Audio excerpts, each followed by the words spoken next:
Hello friends, नमस्कार। स्वागत है आपको गवर्नमेंट एग्जाम प्रिपरेशन चैनल में।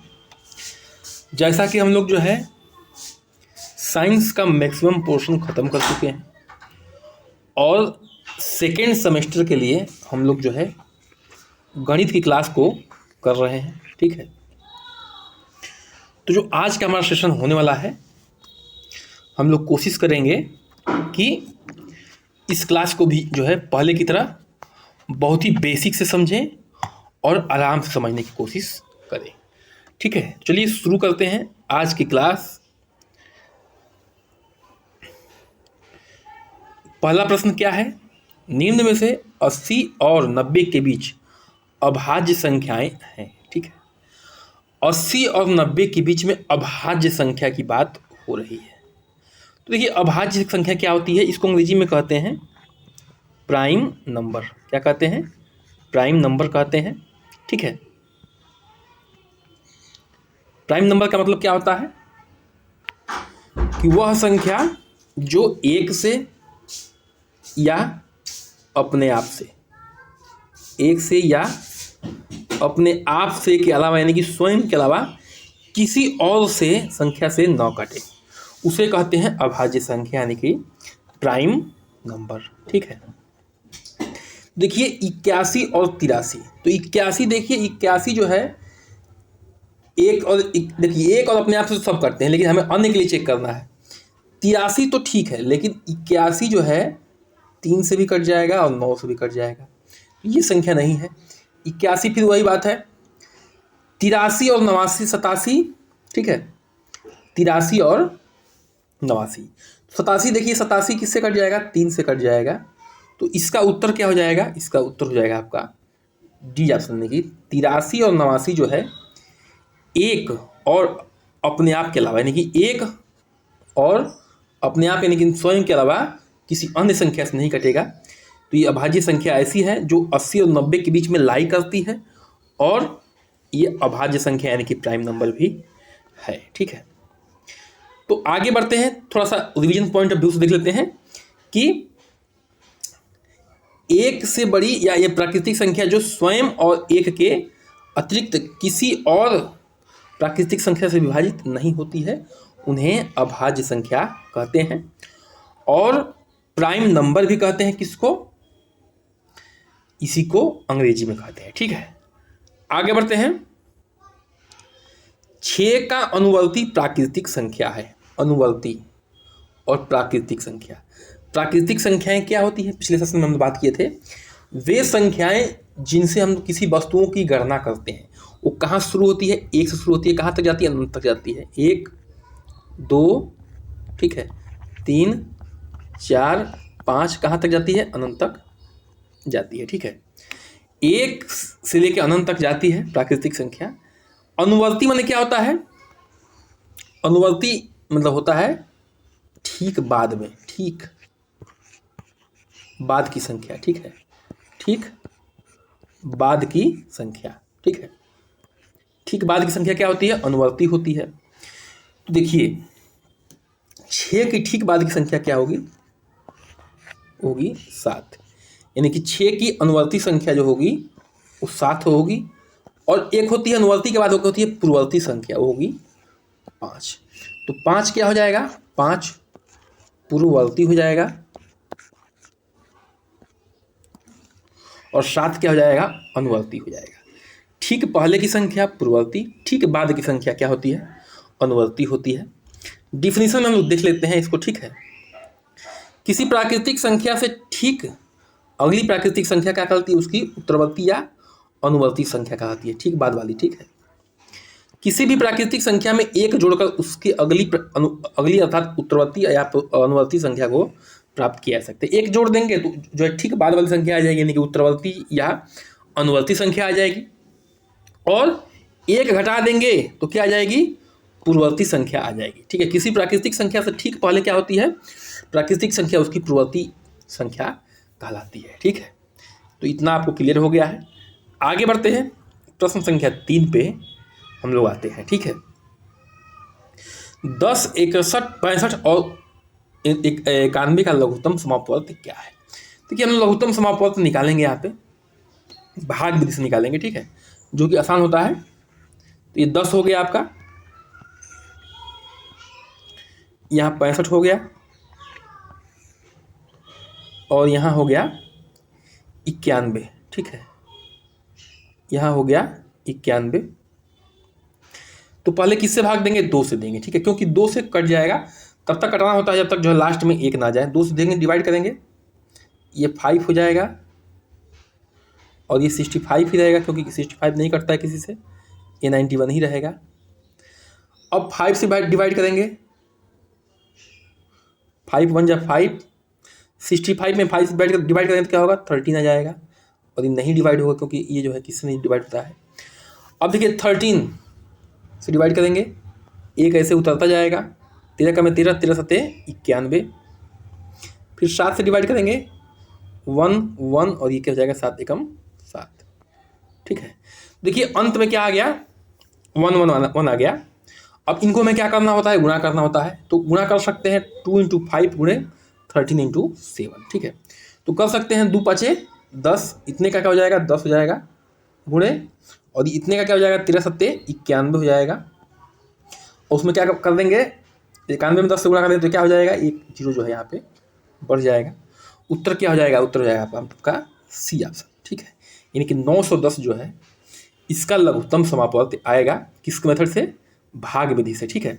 गुणनखंड विधि से भी कर सकते हैं इसको, कोई समस्या नहीं है, ठीक है। आगे बढ़ते हैं। अब देखिए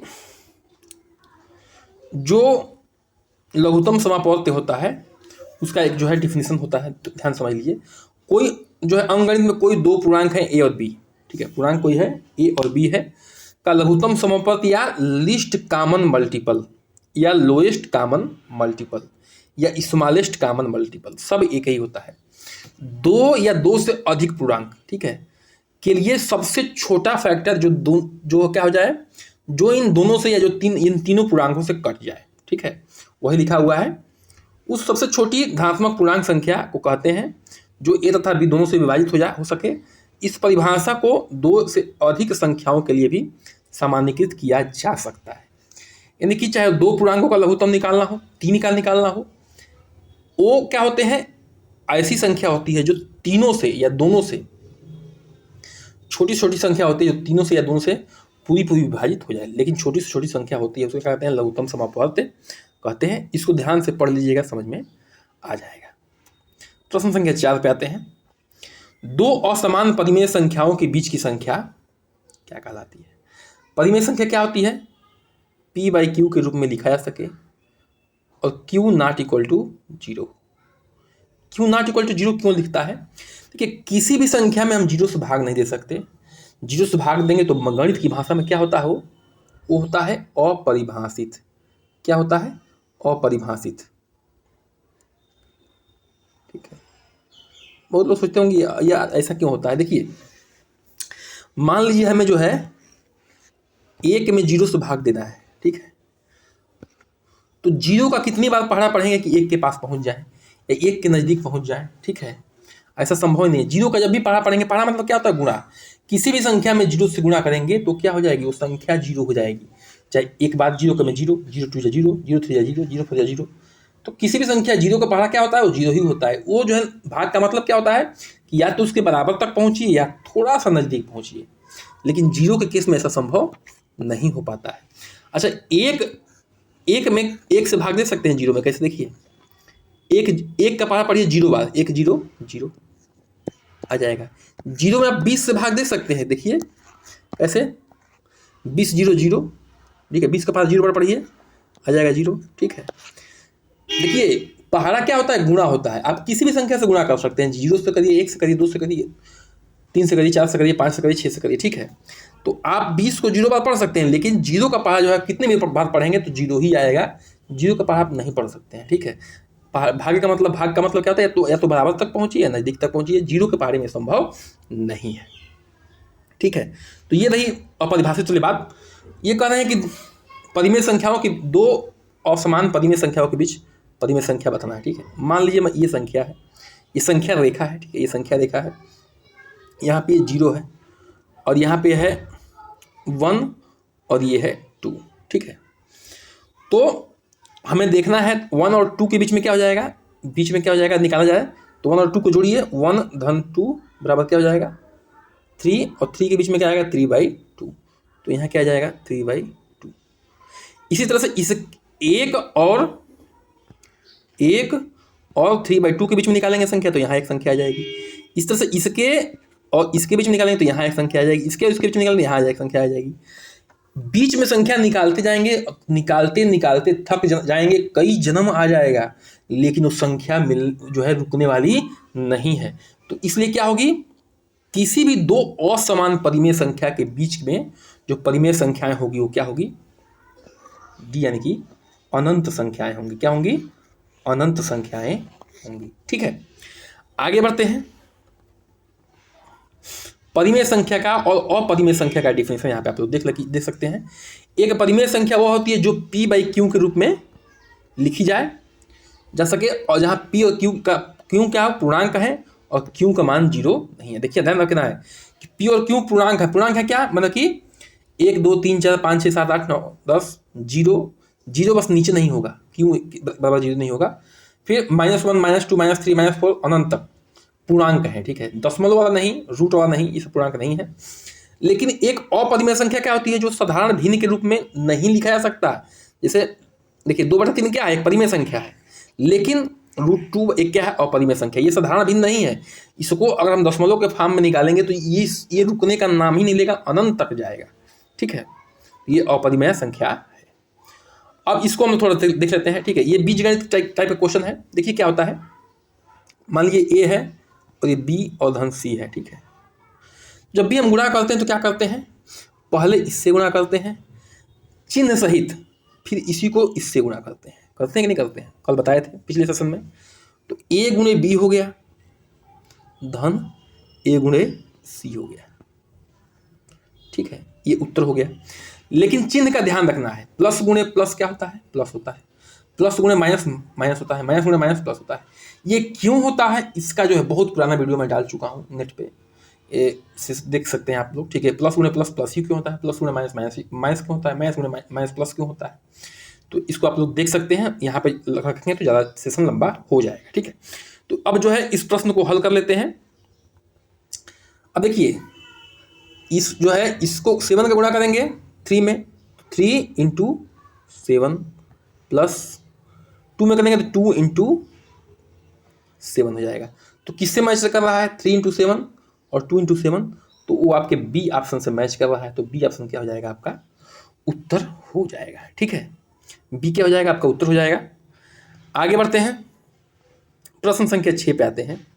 ठीक है, गुणा करना है x-7 और x-9 का, सेम टू सेम करना होता है, लेकिन थोड़ा सा ध्यान दीजिएगा। ठीक है, x-7 गुणे x-9, इसको आपको गुणा करना है। ठीक है, तो देखिए ध्यान से समझने वाली बात क्या है, इसका इससे गुणा होगा चिन्ह साथ के साथ, फिर इसका इससे गुणा होगा, इसका इससे गुणा होगा, इसका इससे गुणा होगा।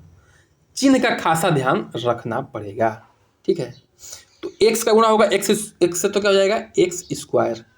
ठीक है, अगर आधार समान है तो घातें आपस में जुट जाती हैं। ठीक है, x गुणे x करेंगे, x गुणे x, तो आधार क्या है, समान है, घात क्या है 1 1 है, तो क्या हो जाएगा ये बराबर x² हो जाएगा। ठीक है, अब करेंगे x का 9 से, तो क्या हो जाएगा, देखिए x के आगे प्लस है और कुछ नहीं तो क्या है प्लस है, और 9 का क्या है माइनस है, तो क्या हो जाएगा ये -9x हो जाएगा। फिर अब -7 का गुणा करेंगे x से। ठीक है, तो -7 यहाँ पे -7 के आगे माइनस है और x के आगे प्लस है, तो क्या हो जाएगा -7x हो जाएगा। अब देखिए यहाँ पे माइनस का गुणा माइनस से होगा तो क्या हो जाएगा, प्लस होगा, और 7 9 63 हो जाएगा। अब देखिए ये x जो है एक जाति के हैं, और दोनों क्या है, दोनों का क्या है, दोनों के 9 के आगे भी माइनस है, 7x के आगे भी माइनस है, तो क्या हो जाएगा 9x और 7x जुड़ेंगे आपस में, और चिन्ह किसका लगेगा, जिस जाति के हैं, यानी कि माइनस का ही लगेगा। ठीक है, तो ये x² -9 7 16x धन 63। ठीक है, ये क्या हो जाएगा आपका, आप लोग ऑप्शन ढूंढ लीजिए, ये उत्तर हो जाएगा, तो ऑप्शन ए हो जाएगा। ठीक है, ऑप्शन ए क्या हो जाएगा उसका उत्तर हो जाएगा। आगे बढ़ते हैं प्रश्न संख्या 7 पे हम लोग बढ़ते हैं आगे की तरफ। ठीक है, देखिए एक त्रिभुज का क्षेत्रफल जो है 48 वर्ग सेंटीमीटर होता है। यदि उसकी ऊंचाई जो है 8 वर्ग सेंटीमीटर है तो त्रिभुज का आधार होगा। देखिए पहले तो समझिए कि त्रिभुज के एरिया का जो क्षेत्रफल का सूत्र क्या होता है। त्रिभुज का जो क्षेत्रफल होता है, त्रिभुज का क्षेत्रफल बराबर होता है हाफ गुणे आधार अगुणे ऊंचाई। ठीक है, तो क्षेत्रफल दिया हुआ है 48 वर्ग सेंटीमीटर, हाफ ये दिया हुआ है और क्या दिया हुआ है, उसकी ऊंचाई दी हुई है, तो आधार निकालना है। आधार निकालना है, ऊंचाई कितनी दी हुई है 8 सेंटीमीटर। ठीक है, कुछ नहीं करना है, इसको इससे कटा लीजिए, 4 बाद में कैंसिल हो जाएगा। अब देखिए आधार से 4 क्या है गुणा हो जाएगा, गुणा है, तो इधर आएगा तो क्या हो जाएगा डिवाइड हो जाएगा। तो 48 में अगर 4 से हम डिवाइड करेंगे तो क्या हो जाएगा, 4 एकम 4 और 4 दूनी का 8, 12 सेंटीमीटर क्या हो जाएगा इसकी जो है त्रिभुज की क्या हो जाएगी आधार हो जाएगा। ठीक है, ऊंचाई दिया हुआ था, फार्मूले में पुट करना है और निकालना है। जब तक फार्मूला नहीं पता होगा आपको नहीं आएगा। देखिए ये चित्र है, ये हाइट इंटू बेस, फार्मूला क्या है हाफ बी इंटू एच, जहाँ बी क्या है बेस है, एच क्या है हाइट है। ठीक है, तो ये हम तो वहाँ पे पढ़ चुके हैं। आगे बढ़ते हैं, प्रश्न संख्या 8 पे आते हैं। फिर से लघुत्तम समापवर्त एक क्वेश्चन है। ठीक है, अब देखिए इसको कॉमन सेंस से भी निकाला जा सकता है, वैसे भी निकाल सकते हैं, इस मेथड से बताया है भागवत विधि से। ठीक है, और इसको जो है कॉमन सेंस से भी निकाला जा सकता है। देखिए कैसे निकाला जा सकता है। देखिए 16 और 32, अगर इससे कोई तीसरा संख्या डिवाइड हो जाए तो अपने आप जो है तीसरा क्या हो जाता है लघुत्तम समापवर्त हो जाता है। 3 संख्याओं का निकालना है, अगर अन्य 2 संख्याओं से तीसरा डिवाइड हो जा रहा है तो अपने आप जो है वो लघुत्तम समापवर्त तीसरा हो जाएगा। पहली बात तो हम लोग जो है इसको थोड़ा गुणनखंड विधि से देख लेते हैं, भाग विधि से देख चुके हैं। बीटीसी में कभी कभी ये भी आता है कि गुणनखंड विधि से महत्तम समापवर्त निकालिए, कभी कभी ये आता है कि भाग विधि से महत्तम समापवर्त निकालिए। तो भाग विधि से हम लोग देख चुके हैं, गुणनखंड विधि से देख लेते हैं। ठीक है, 16 को क्या लिखा जा सकता है 2 गुणे 2 गुणे 2 गुणे 2 दूनी के 4 दूनी का 8 दूनी का 16।